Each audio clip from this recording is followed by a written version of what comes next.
This week I am going to be building some more of these. This is a tool that my dad uses on his channel, Pawpaw Ridge Homestead. If you're into gardening, go check him out.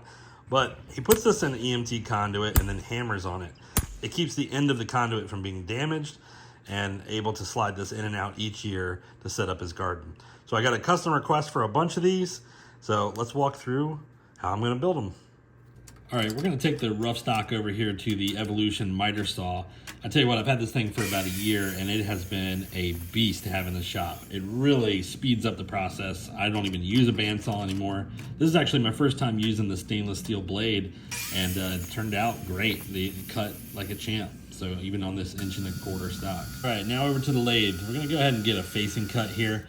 And then after I do the facing cut, you see real quick, I tap off on the 2 different axes, and that's to set in the DRO what the measurement is. So go ahead and zero it out, and then I walk the material down. This one really, this job, it's not super critical, so I can pretty much live off of the DRO. So I'm kind of making the part that goes down into the EMT conduit first. You see here this carbide, when I was doing the facing, I actually swapped it back to high-speed steel. I was getting a little bit of a better finish on the facing cuts with the high-speed steel, and then swapped back to the carbide for the turning cuts and the chamfering cuts.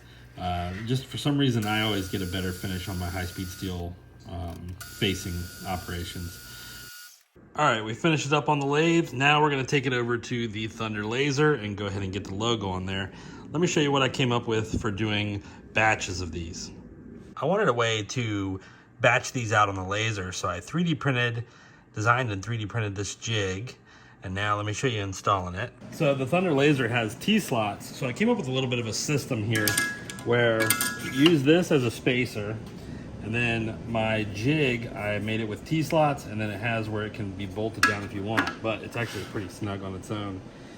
You push that all the way back and it references from the back, and now all my artwork is based on that number, so I can quickly switch through jigs in the machine for doing different products. So you can see here, here's a bunch of my other jigs. This is for my pens, 50 cal pens. This is business cards. They just click down in there. And they all utilize the same T-slot plus that spacer. So you just slide it in and then your art's ready to go. I think it's a pretty cool system. So if you guys have a laser or something like this, the 3D printer is really a great asset for a laser or some other tools around the workshop. But let's go and get this set up.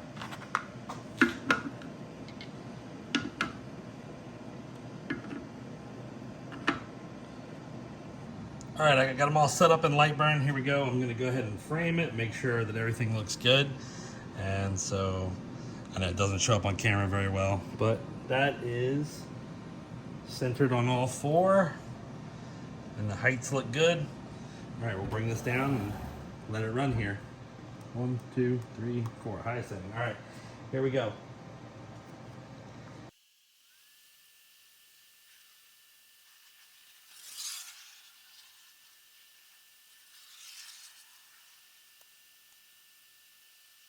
Fresh out of the laser.